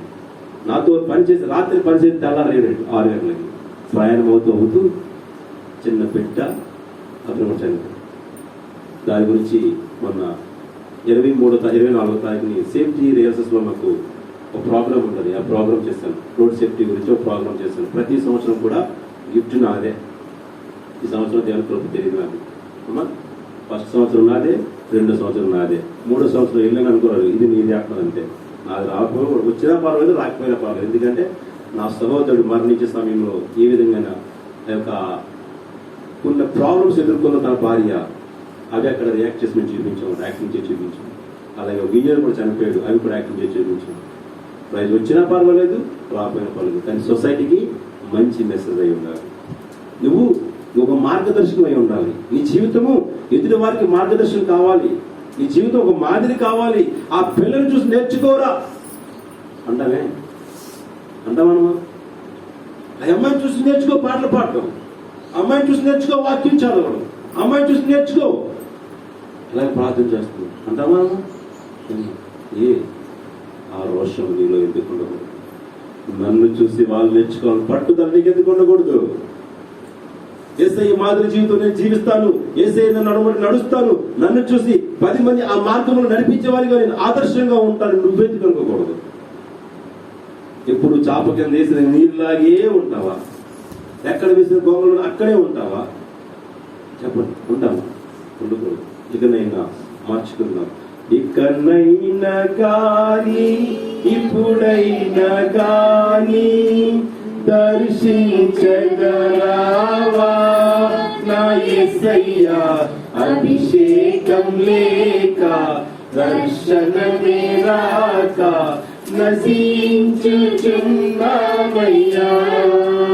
అభిషేకం లేక దర్శనమే రాక నశించుచున్నామయ్యా. కావలివాడు ఉదయము కొరకు మెలకువ కలిగి చూచుచున్నట్టు దర్శనమే రాక నశించుచున్నామయ్యా. హల్లెలూయా. చివరిగా ఒక మాట చదువుకొని మనం ముగించుకుందాం. మరి 2 కొరింథీ పత్రిక 12:20 ఒక మాట ఉంది. ఎందుకనగా ఒకవేళ నేను వచ్చినప్పుడు మీరు నాకు ఇష్టలుగా ఉండరేమో అనియు, నేను మీకు ఇష్టలుగా ఉండనేమో అనియు, ఒకవేళ కలహమును, అసూయను, క్రోధమును, కక్షలు, కొండెములను, గుసగుసలాటను, ఉప్పొంగుటను, అల్లర్లను ఉండనేమో అనియు, నేను మరలా వచ్చినప్పుడు నా దేవుడు మీ మధ్య నన్ను చిన్నపుచ్చునేమో అనియు, మునుపు పాపము చేసి తాము జరిగించిన అపవిత్రత, జారత్వము, పోకిరీశాస్త్ర నిమిత్తము మారు మనసు పొందుదలని అనేకుల గురించి దుఃఖపడవలసి వచ్చినేమో అనియు భయపడుచున్నాను. ఎవరు? మన కొరకు ఒక భక్తుడు, మీ కొరకు నేను, మీ కొరకు మీ కుటుంబం, మీ కొరకు మీ భార్య, మీ కొరకు మీ పిల్లలు భయపడుతున్నారేమో. నువ్వేమైపోతావో అని, నువ్వు లేకపోతే మేమేమైపోతామో అని. ఒకరోజు నేను ఆర్కే బీచ్కి వెళ్ళి చనిపోదాం అనుకున్నప్పుడు, నేను చచ్చిపోతే నా భార్య పిల్లలు ఏమైపోతారేమో అనుకున్నాను. నిజంగా ఏమైపోతారో నాకు తెలియదు. కానీ ఈరోజు చెప్పండి, యేసయ్యను అనుసరించి, యేసయ్యను నాకు మార్గదర్శకంగా తీసుకొని యేసయ్య బోధలోని జీవిస్తూ ఉండగా ఈరోజు ఆ భయము నాలో లేదు. అలాగని ఈరోజు నా భార్యతో, నా పిల్లలతో కన్నా ఎక్కువ సంబంధం దేవునితో కలిగి ఉన్నాను నేను. హల్లెలూయా.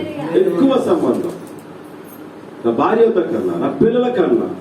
వాళ్ళు ప్రేమించే విషయంలో, మిగతా విషయంలో కొంతవరకు మాత్రమే నా దగ్గరికి వచ్చారా, వెళ్ళారా, వాళ్ళకి ఇచ్చారా, పోయారా, అంతవరకు. అంతకుమించి దేవుడి పని విడిచిపెట్టి నేను ఎట్టి పరిస్థితుల్లో కూడా జీవించను. ఎందుకని? నేను గతంలో పడ్డ బాధ, నేను గతంలో పడ్డ వేదన, గతంలో పడ్డ శోధన నుంచి నాకు ఎవ్వరూ కూడా ఆదరించేవారు లేరు, సహాయం చేసిన వారు లేరు.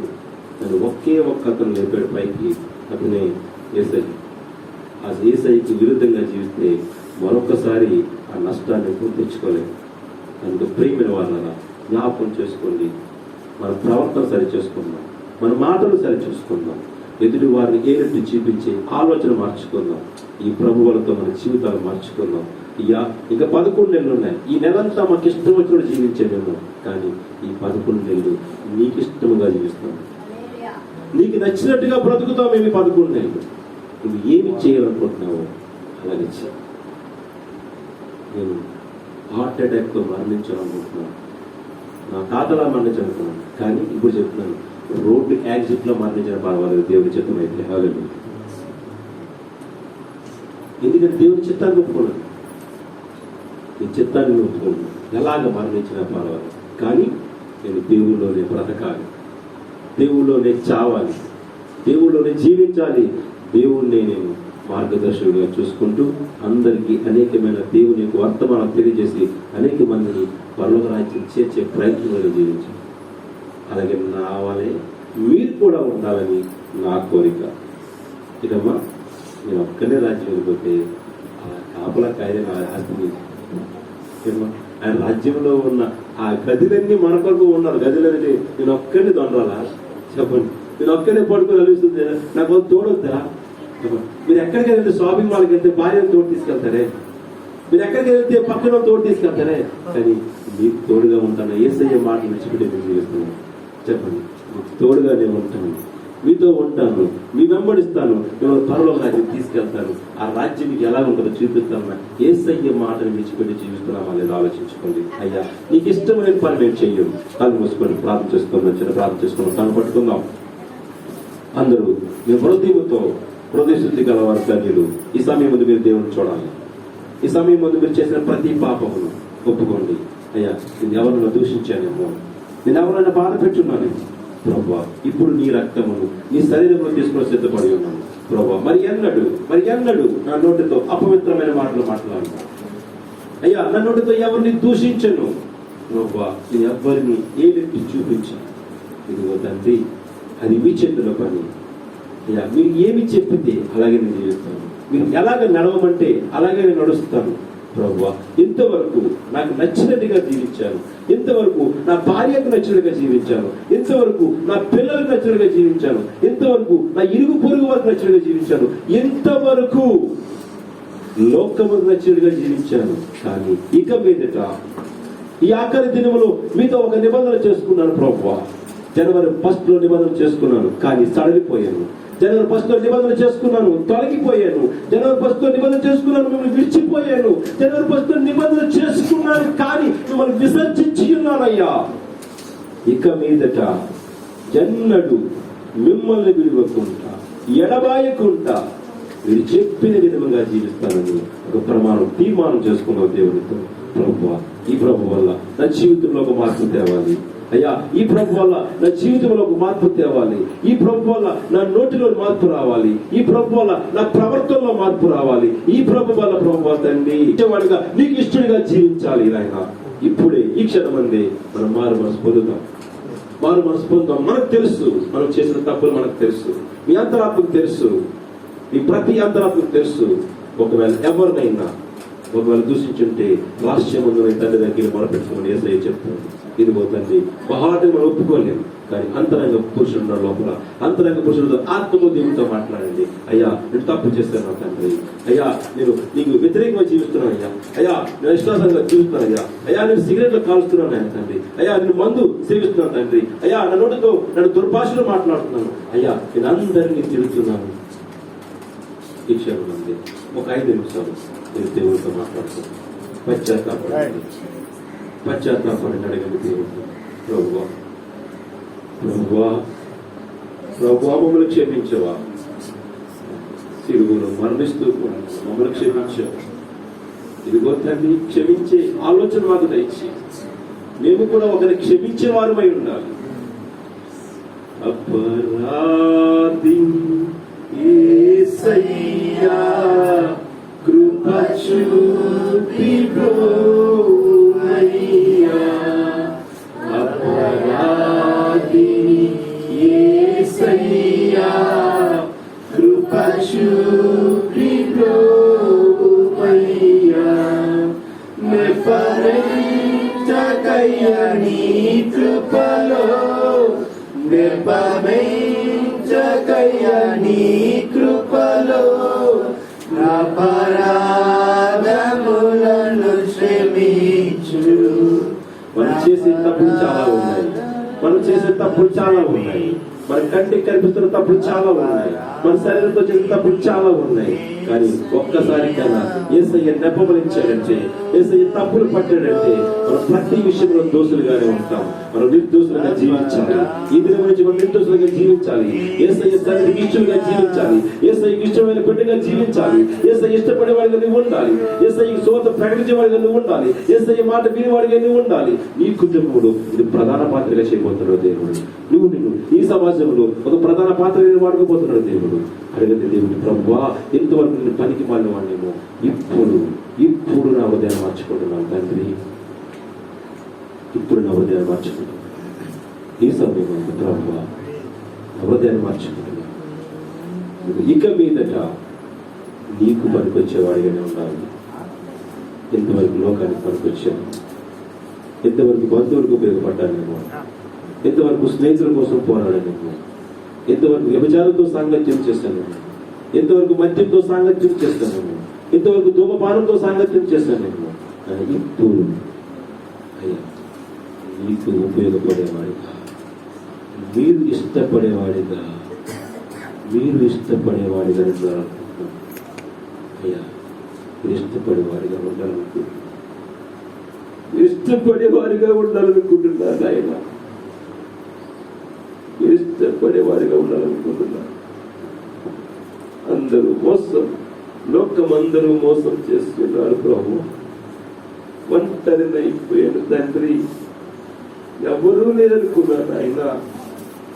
అయ్యా నీవున్నావు తండ్రి, నీవున్న బట్టి నన్ను జీవించున్నా సజీవుగా.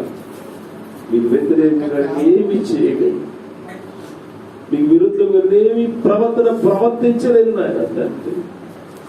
మీరు ఇచ్చిన ఆత్మీయ అభిషేకం నేను పాడు చేసుకోలేదు ప్రభా. మీరు ఇచ్చిన ఆశీర్వాదం బిడ్డను పాడు చేసుకోకూడదు నాయన తండ్రి. పరలోక స్వాస్థ్యం మాకు ఇస్తానంటున్నావు అయ్యా. ఆ స్వాస్థ్యమై విడిచిపెట్టిన ఆయన భూలోక సంబంధమైన విషయంలో మేము జీవిస్తున్నాము ప్రభువా, క్షమించండి. ఈ ప్రభుత్వంతో మా జీవితం మార్చబడాలి. మార్పు లేకపోతే మా జీవితానికి విలువ లేదు నాయన తండ్రి. అయ్యా మార్పు లేకపోతే మా కుటుంబంలో మాకు విలువ ఉంటుంది. మార్పు లేకపోతే అయ్యా మీ దగ్గర మేము అయ్యా ఉండలేము నాయన, నిలవలేము తండ్రి. మార్చుకోండి మమ్మల్ని, మార్చే స్వభావం మాకు దయచేయండి. మార్చగల ఆలోచన హృదయ తలంపుల నుంచి రావాలి ప్రభువా. వాక్యమైన ప్రతి ఒక్కరిని ఈ దినమున సరిచేయండి. త్రోవ తప్పిపోతున్నారేమో అయ్యా, మీకు దూరంగా జీవిస్తున్నారేమో, ఆశీర్వాదాలు పొందుకోలేకపోతున్నారేమో అయ్యా, దుస్తులుగా మారిపోతున్నారేమో, సాతాను క్రియలు బందీలైపోతున్నారేమో నాయన. అయ్యా నా కళ్ళ ముందే నా బిడ్డల దౌర్భాగ్యతని చూడలేను తండ్రి. మీరు అలా చూడగలరు. ఇదిగో నా బిడ్డలు బాగోవాలని కోరుకుంటున్నాను, మీరు మమ్మల్ని అలాగే కోరుకుంటున్నారు. అయ్యా మీ కోరిక మట్టికి మేము జీవించే భాగ్యం, అయ్యా మీ కోరిక మట్టికి మేము ఉండే భాగ్యాన్ని దయచేయండి. ప్రతి ఒక్కరిని సమాధానపరిచిన తీసుకుంటున్న ప్రభు వల్ల సజీవుడైన యేసు రక్తమును, సజీవుడైన యేసు శరీరము తింటున్నట్టుగా వాళ్ళ హృదయములు తాకే భాగ్యం దయచేయమని యేసు నామమున అడుగుతున్నాము తండ్రి. పట్టు